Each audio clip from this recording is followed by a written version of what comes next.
We're going to start with a gentle theme, because there's literally no way to introduce Kara Swisher, no new way to do it. Yeah, let's just do that. Get a little comfy. Just hang out. All right.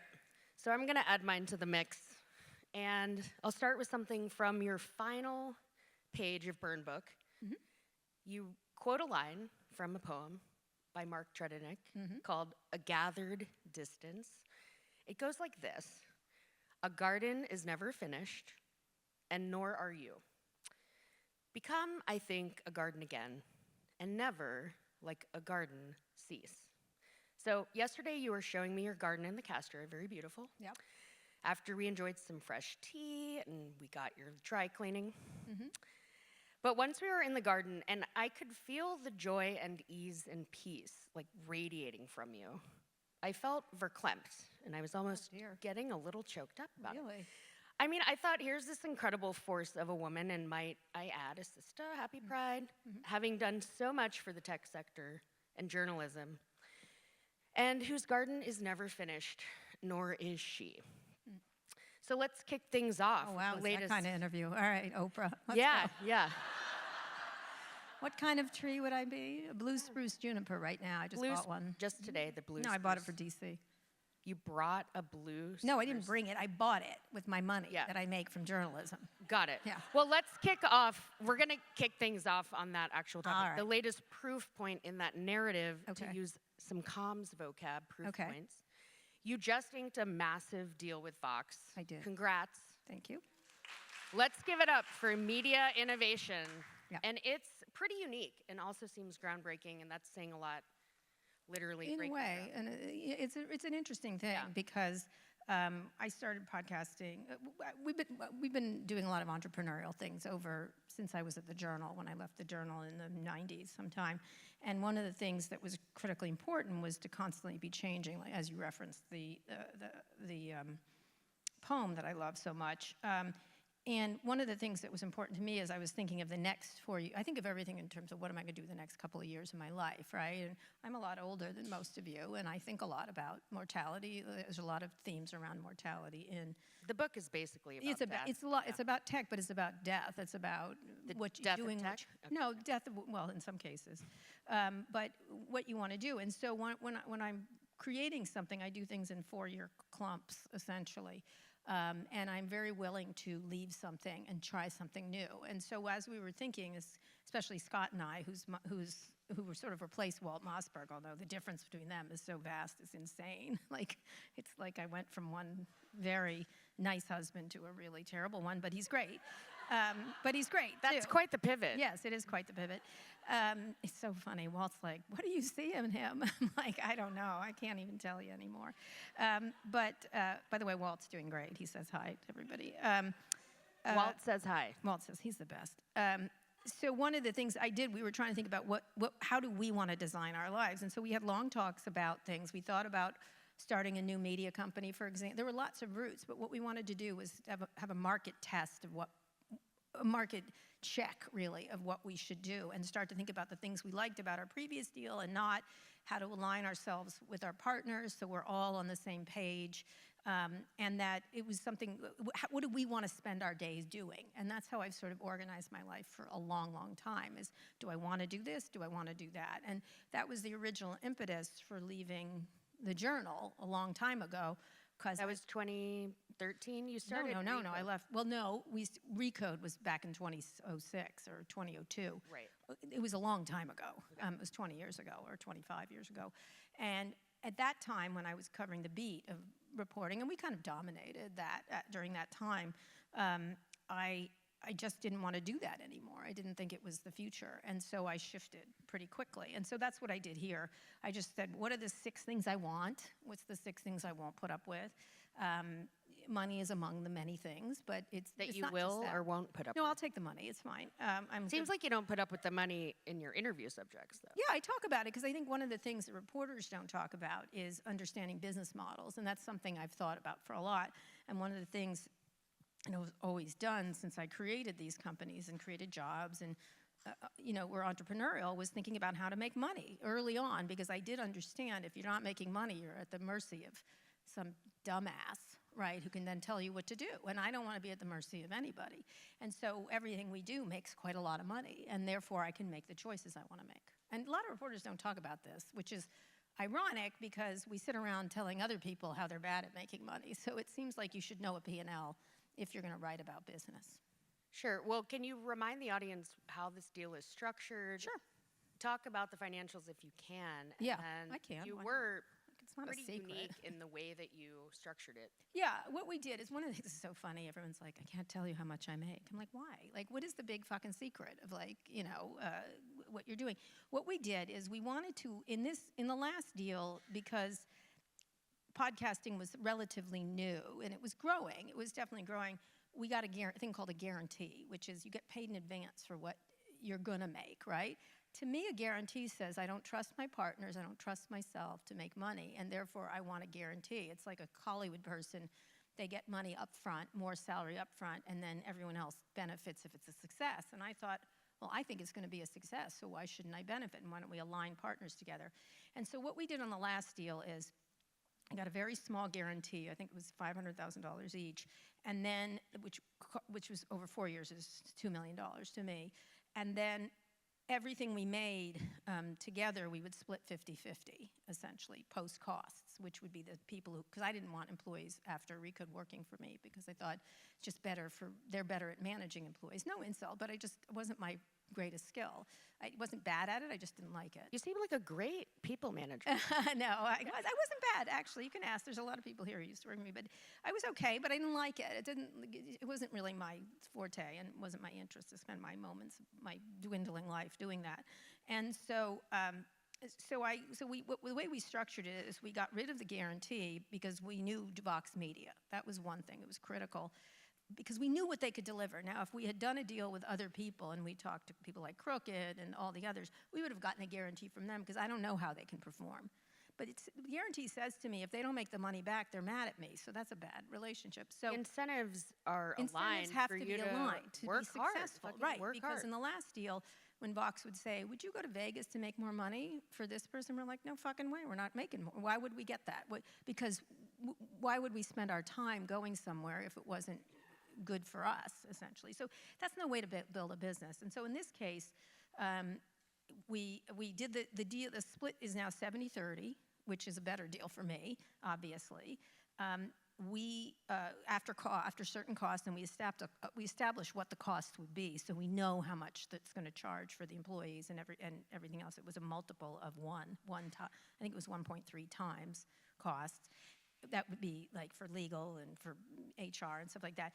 And then the most important part for Scott and I was we own the IP. And I own the IP of On. Scott owns the IP of Prof G, and now he and I together will own Pivot.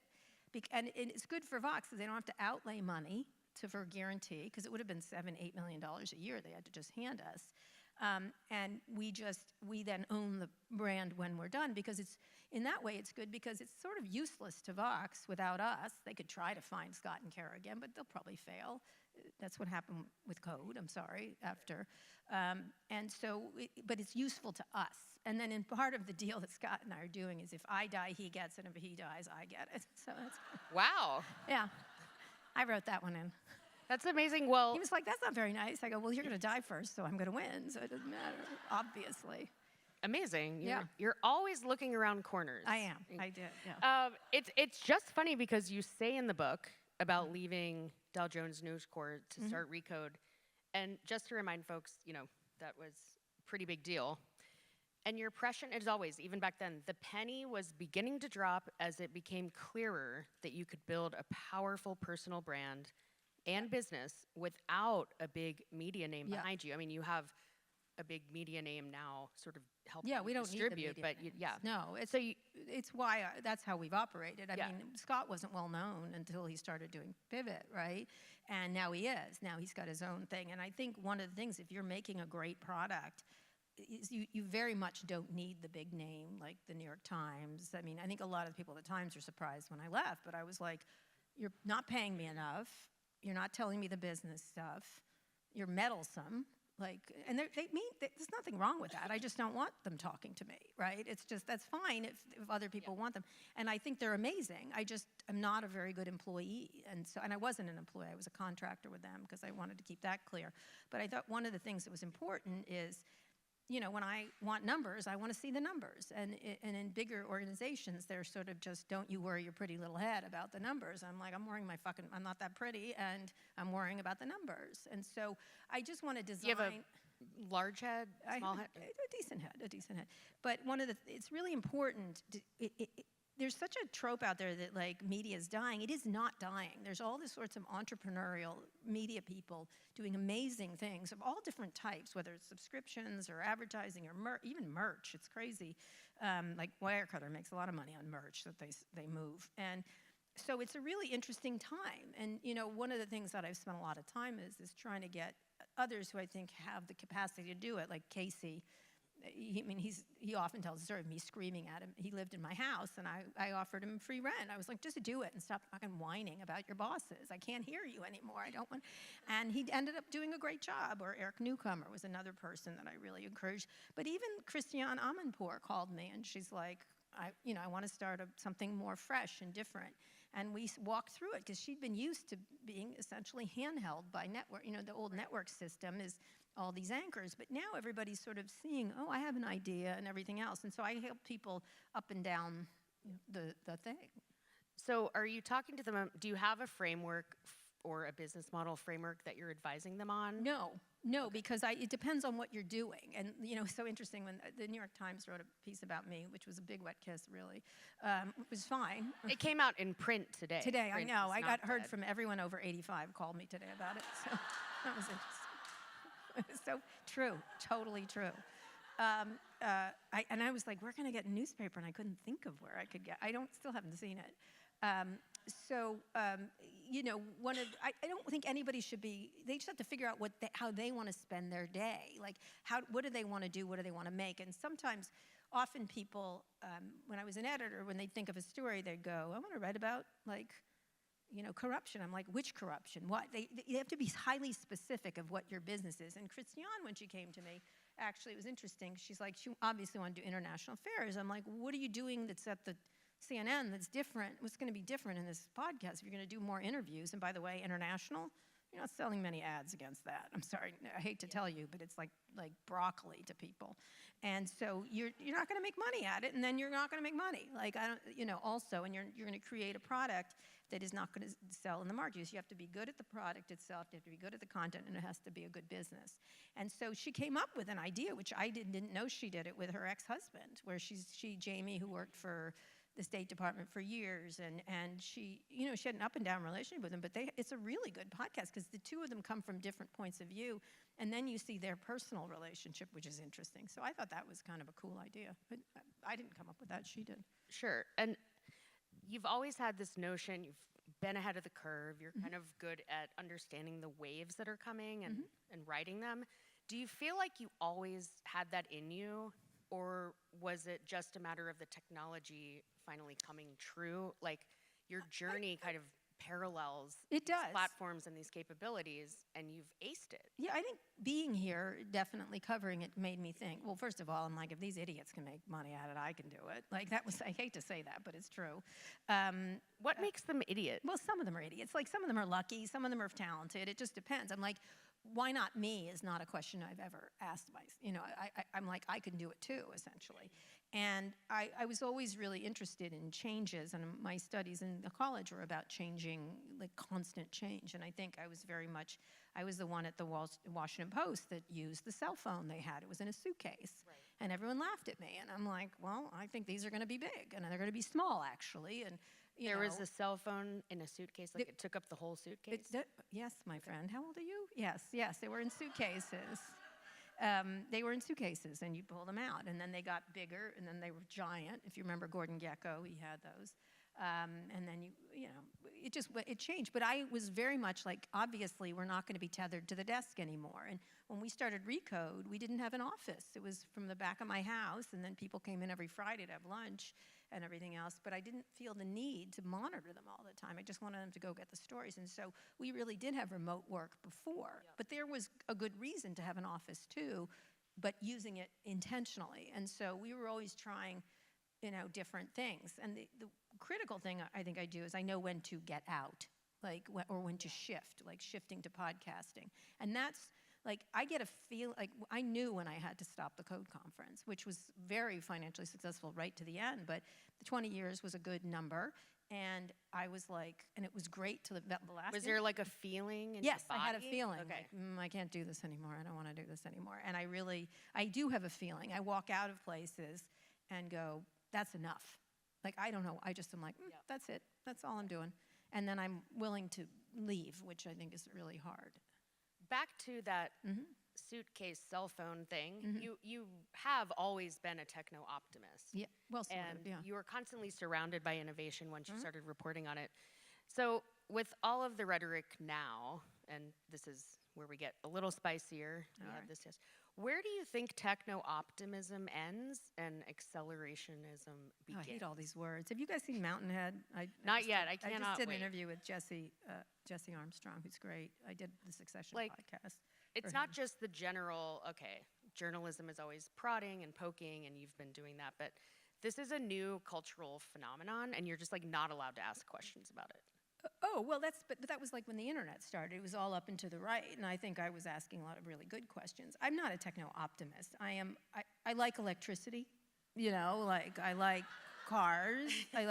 And I think it's one of the quotes in the book that I think is critical is when you invent electricity, you invent electrocution, right? When you invent the ship, you invent the shipwreck. That was the first quote of the book. My job was to point out how important it is to anticipate the consequences of invention. Right, and so I think that's not techno-optimism.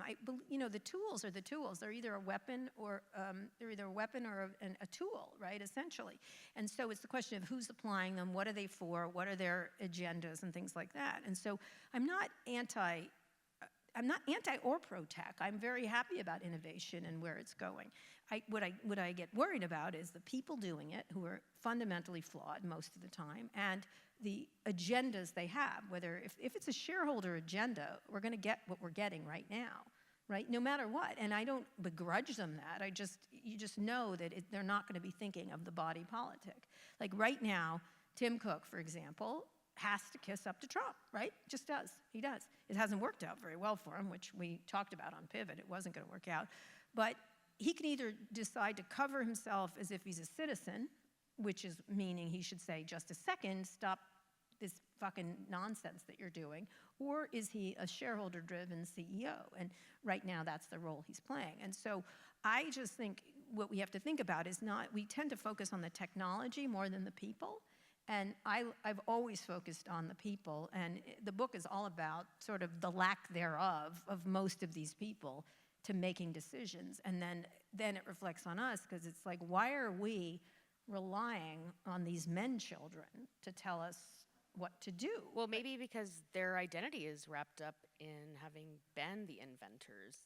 So well, it's if you kind of attack ridiculous. the invention, or you ask questions about the invention, No, you're asking questions an about adult them. person is able to take normal criticism and not wilt like a sad little flower, right? I mean that's what's really amazing. What I find this period really interesting is all the physicality. All of them are manifesting themselves in ways. It's all men, right? A lot of you have Jeff macro Bezos. protein. Well, Jeff Bezos changed his body almost completely. Talk about women being vain. Give me a well, break. you're also not allowed to change your body, if you're just not feeling Well, it's like interesting. you can live in it. I find that is a message to all of us. Like, what's he doing there? Like, what's happening? And it'll reflect a lot on his mentality. Nobody should be surprised by his heinous behavior at the Washington Post if you watched him obviously doing something to his body. Whatever he's taking, it's working, I guess, if that's what you like. But that's really interesting. Or what Mark is doing, trying to constantly explain himself to us, which I'm like, you know what? you go over there and you do your MMA fighting, but why do you need to fucking talk about it and make metaphoric, like, relationships to your thing?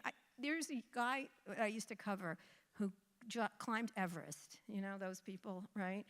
Yeah, those Everest climbers. And he would like to, he made it a metaphor for everything, right? He was like, you know, when I climbed Everest, I realized this. And I said, I'm going to fucking stop you right there, because you're going up there and littering the most beautiful place on earth where humans really aren't fucking supposed to be, which is why there's no air there, right? Like, so the only metaphor I can take away is you're an asshole, like kind of thing. And I don't want to hear a metaphor. Pretty literal. For Everest. Like, that's the kind of stuff. And so I found it really interesting that they all have, they're just funny. They're just such funny little men. Like, well, and then Elon, whatever the heck is, he's the most normal. He takes a lot of drugs and he's crazy. Like, that's pretty much it, right? What's happening.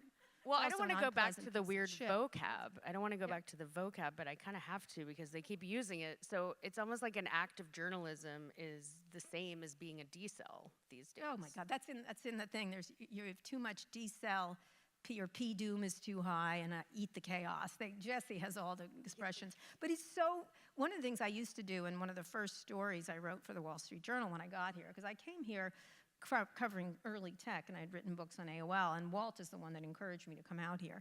But one of the first stories I wrote for the Journal, and I went and found it, was all their expressions they use, their euphemisms, and all about, like, how one of them was, there's no titles here, right? I always did that. And like Jerry Yang was Chief Yahoo, whatever the fuck that was. And I was like, there are titles, they just don't say them. We know who's in charge by the cap table, right? But it was really interesting that they had to insist they were flat when there was nothing flat about it. It was monarchy is what was Why happening. do you think they wanted to force Because this they're flat deeply, narrative? wildly insecure, so they have to tell you, you know, my new expression now is every accusation is a confession with these people. Like, You said that. it's Once true. I heard that, it's like haunts me now. Yeah, If yeah. someone is asserting anything, I'm like, Yes, it's yes, the opposite think about behind it, the right. scenes. And so one of the things, and another one was, you know, I like to dress simply, right? The T-shirts, but the T-shirts cost $80. The sweatshirts were cashmere. The shoes were expensive. It was just really fascinating to me that they would have all these. And they had a bunch of them. You should find this article. It's from it got to be in the 1990s, sometime in the mid 1990s. But it was all there. I just gotten here and I was listening to the things they said to me, and they were so on their face ridiculous to what they actually meant. They were trying to give this, I'm a simple guy, I don't care about titles, I don't care about money. And that said to me, I care about titles, I care about money, I care about how I'm looked. And so whatever they're performing at, the performative nature of them is so, you know, like, or Elon with the chainsaw, come on. Yeah. Like, how old are you? Like, this is so ridiculous and stupid. And by the way, it went to bite him. You know, I think that cheesehead moment was the one that really got him. But how did he not know? Big fan of the How did he not Wisconsin know? football. I mean, seriously, put a cheesehead on it. Think that he lost that election because of that cheesehead. I'm sure of it. Well, going back to your next chapter with the pod, I mean, is your editorial mission changing at all, or are you just ramping it up? Are you eating the chaos? What's happening? I don't eat chaos. I think chaos is. I have 4 children. I know about chaos. It's not. I don't like chaos. I like organization. So, one of the things that we're doing is we're going to do more stuff with Pivot. Now that we're sort of aligned, the more stuff we do, the more money we make, the more content we make, the better the product is. But the one thing that we do around everything we do, whether it's on or Pivot, is we have to make really great stuff. And it always starts with journalism. Right? It starts with reporting. It starts with great questions. My staff makes astonishing preps for us when we do interviews, for example. And so it has to start at the very base with great journalism. And then from there, you can build onto other things. Like we're going to be doing a tour. One of the phenomena of this, of Pivot particularly, is the fan base is crazy. And they love seeing us. They love our relationship. So we're doing more things that lean into our relationship, but also like we were showing off Google VO by showing a prompt of Kara and Scott get married, right? And it was heinous. It's pretty rad. Go check it out. It's really terrible. And so one of the things we're doing is we're trying to find ways to use the fan base and at the same time give them really great information. But then we're doing other things, like we're going to do a tour, the We Love Canada tour, just in the U.S. We're going to do, we're having fun doing it. And the three things that are critical from our point of view are, one, be useful to people in some way, like useful insights. What are we giving them that's different, thoughts that they could do it? Secondly, be entertaining / interesting. Deliver it in a way people enjoy. Like, so much of journalism is so fucking boring. Like, why not make it interesting? And that doesn't bring it down just by being entertaining, but it means, like, when you see a good TV show, when you see something else. And the last one is, to me, and AI will never beat this, which is you can't be replicated. You can't replicate my interviews. You can't replicate the Scott and Kara relationship. Whatever we're making, you can't replicate, and that's really critical. And I would say the fourth one is lean into these tools. We're leaning into AI. We're leaning into that. We're not scared of it. Yeah. We examine it and figure out what's best for us. But at the same time, we'll be happy to tell you why it's bad for blank, blank, blank, and blank. And so that's what, to me, that I spent a lot of time thinking about the audience in a way that we don't, and I think a lot of journalists don't do that. Yeah, you're pretty empathetic to the audience. What Yes. do they need? What do they want? But we don't take our cues for everything for them. Sure. We have an idea. It's sort of like being a chef at a restaurant. Like, I'm glad you like my spaghetti, but I'm making my spaghetti the way I want to make it, and tell me what you liked about it.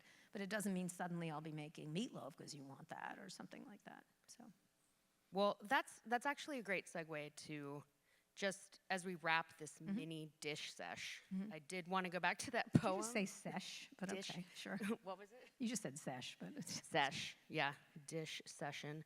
I did want to go back to the poem because I'm a cheesehead.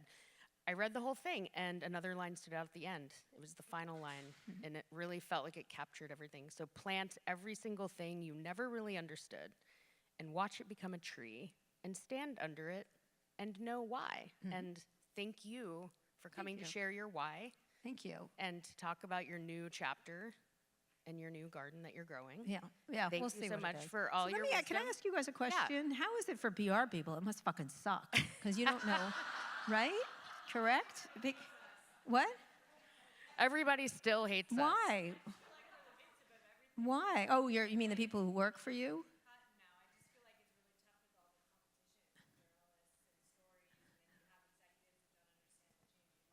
Right. Right. And they can go. They think they can go direct now when they look like fucking idiots. Ooh. Can they go direct? No, they can't go direct. Some of them can. Mark Cuban can because he's a normal person, but others cannot. It must be really hard right now. I was reading an interesting article in Vulture in the New York Mag. Do you mind? I'm curious because I've always had great respect for PR people, good ones. There's a lot of bad ones, but there's a lot of bad everything, right? And I've always thought the really smart ones were strategic and understanding of what they were. You're selling products, you're trying to get attention.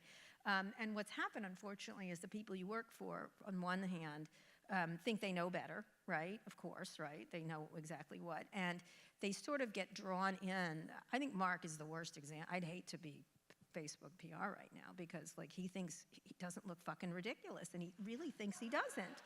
And I almost want to call him and, like, what are you doing? You need to stop. You need to stop. Chain. It's not just the gold chain. It's what the gold chain exemplifies, which is I know best how to present myself, like the boon, whatever. Like, it's so, like, thirsty. It's crazy thirsty. But don't you think if they're going direct, we're finally seeing the full, less PR polished version? No, because I think it's utterly the world? performative. I think he's just, how much money does he make? Like, let's just focus. He does really well as a business person, and meanwhile is trying to, like the desperate need for attention is really fascinating to me. Like, you don't have enough. It's not enough that you do a good business. But let me add, I'm just curious, for PR people, what is your biggest problem? Just what would be your biggest problem right now? The plethora of places? You should read this New York Magazine piece because you don't know where to go. Do you go to the small outlets? Do you go to the influencers? Do you go to, do you go to real journalists? Do you do it yourself? It must be like nightmarish on some level.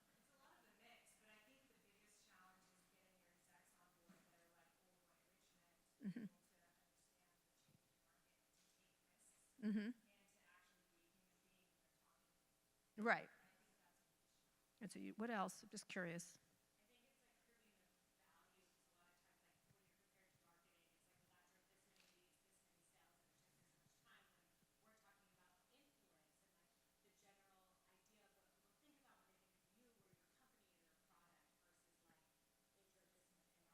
Yeah, so that's they think that, but there's also a personal thing now because they all are sort of watching each other. To me, at some point, there should be a Harvard business study on what happened to Elon, like what he did here. Now he never had PR person, or else they fled him because he repulsed PR people who worked for him. I know he is. I know. Good luck, but. And some of them were terrific. I have to say, some of the people who work for him are really good. He just didn't listen to them because he knew better. And to me, that's a brand destruction, like for no good reason except he doesn't care, right? So I would imagine it's really hard as it's less hard as a journalist now because actually it's a lot easier for me. Like for you guys, why would I want to talk to Kara Swisher, right? Why? Like. They're scared, right? But to me, the really great interviews end up being people who really do engage in a real, genuine way.